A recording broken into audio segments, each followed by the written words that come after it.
Welcome to Sonpur Mela, a world full of fun and entertainment। पर ये कभी आध्यात्मिकता का केंद्र हुआ करता था, मठ मंदिरों की नगरी हुआ करती थी। आज भले ही लोग यहाँ अपने मनोरंजन के लिए आते हो, पर इसके कुछ सांस्कृतिक महत्व भी हैं। समय के साथ जैसे जैसे हमारा समाज बदला, इस मेले का स्वरूप भी बदलता गया।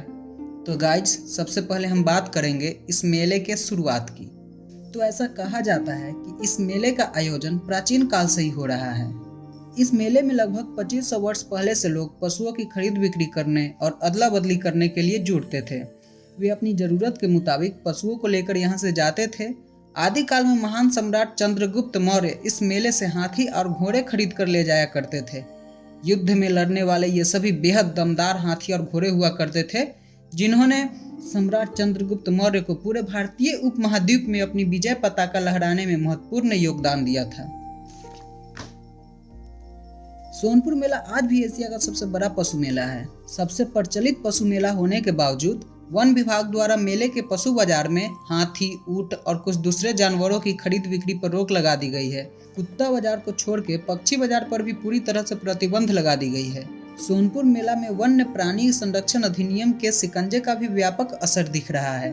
जीव जंतु, पशु पक्षियों के लिए अवेयर होना, ये तो काफी अच्छी बात है और इसके लिए बहुत सारे ऑर्गेनाइजेशंस और एजेंसियां काम कर रही है। यहाँ तक कि बहुत सारे एनजीओज भी, नेशनल और इंटरनेशनल दोनों लेवल पे।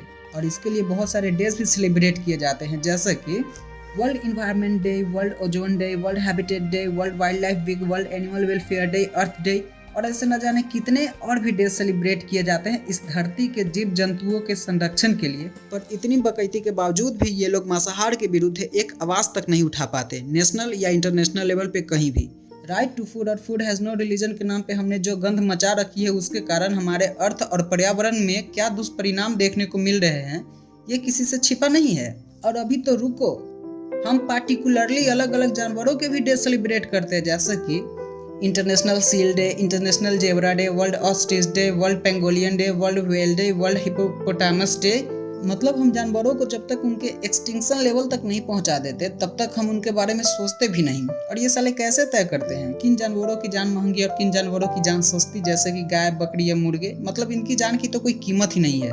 और भारत में तो इस चुतियापे का लेवल और भी हाई है। जब भी कोई हिंदू या सनातन समाज का त्यौहार आता है, यहाँ के ऑफिशियल ऑर्गेनाइजेशंस और तथा कथित एक्टिविस्टों के ज्ञान शुरू हो जाते हैं और किसी मजहबी त्योहारों पे ये साले अंधे हो जाते हैं जब जानवरों के खून से सड़कें लाल हो रही होती हैं। ये जाहिलियत इस देश में बंद होनी चाहिए।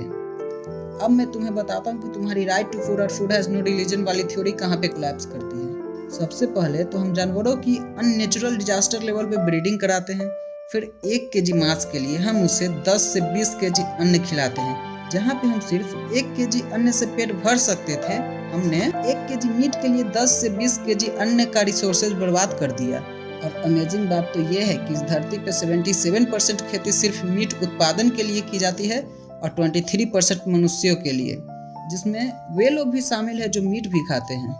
और सिर्फ 23% खेती में मनुष्यों की 82% कैलोरीज की आपूर्ति हो जाती है। इस धरती पे डिफॉरेस्टेशन, पेड़ों की कटाई धड़ल्ले से चल रही है और रीजन दी जाती है कि हमें लोगों के पेट भरने होते हैं, इसलिए खेती करना है।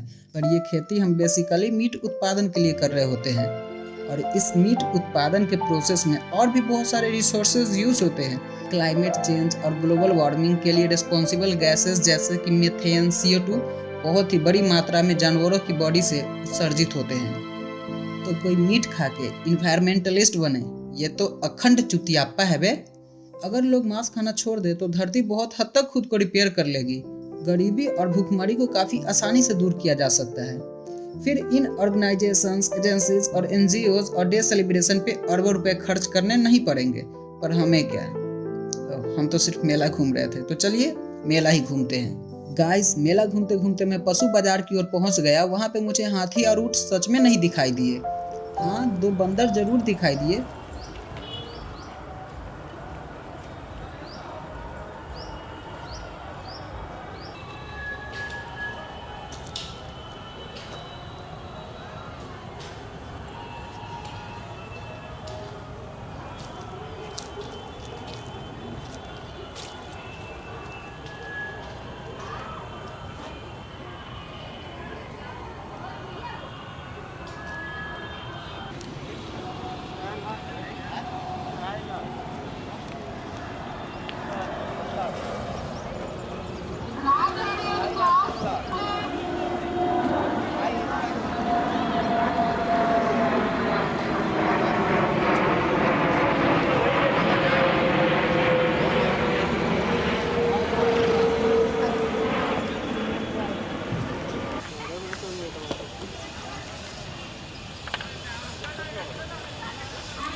आइटम लगा भाई लोग आइटम में जा रहे हैं आप आइटम लोग आराम से वो फोटो खींच दे इधर मिरर लग रहा है।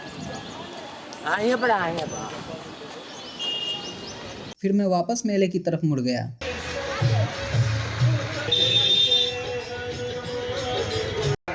यहाँ मैं लौह धातु से बनी वस्तुओं को देखता हुआ आगे बढ़ता हूँ।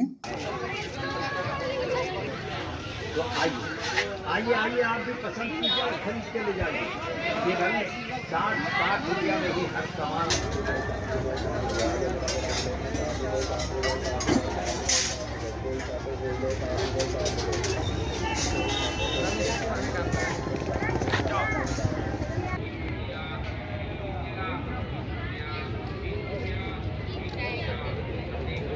और ये मैं पहुंच गया हूं कपड़ा बाजार की ओर।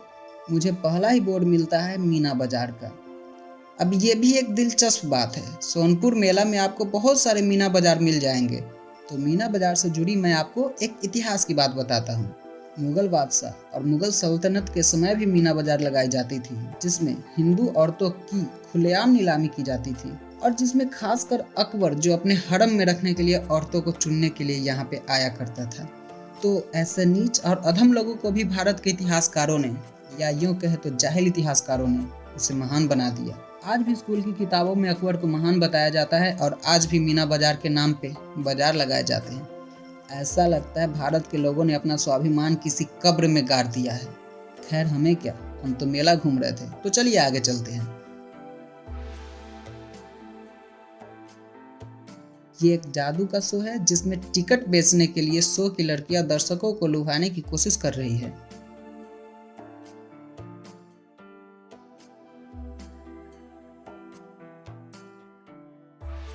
इतनी भीड़ को मद्देनजर रखते हुए सुरक्षा बलों की काफी बड़ी संख्या में तैनाती की गई है।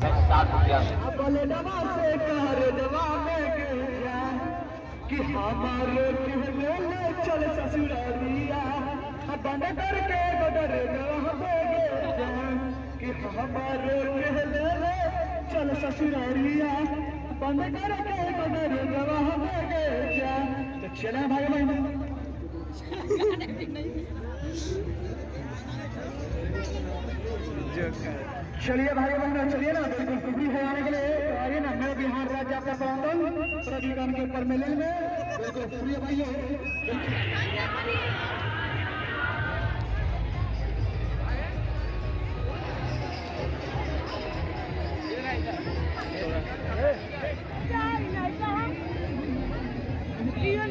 किया जा रहा है इसी तरह कुल 88। और ये लास्ट में हम पहुंचते हैं थिएटर की ओर। पहले हर थिएटर के स्टेज पे आपको 40-50 लड़कियां दर्शकों को अपनी ओर आकर्षित करते नजर आ जाते थे, पर शायद सरकार के हस्तक्षेप के बाद अब शो शुरू होने के बाद ही लड़कियों को स्टेज पे आप देख सकते हैं। अच्छा ही है, विदेशियों की नज़र में भारत एक अध्यात्म प्रधान देश है। अब जरा आप सोच के देखिए कि कोई विदेशी मेला घूमने आता है और उसे पश्चिमी देशों की तरह हर थिएटर के स्टेज पे 40-50 लड़कियां छोटे और भड़कीले कपड़ों में उसे अपनी ओर आकर्षित करने की कोशिश करते हुए नजर आती है। इससे सामने वाले के दिमाग पे हमारी संस्कृति का क्या छाप पड़ेगा। आपने हमारी वीडियो को यहाँ तक देखा, इसके लिए आपका बहुत बहुत धन्यवाद। वीडियो अच्छा लगा हो तो इसे लाइक, शेयर और सब्सक्राइब करें। Thank you.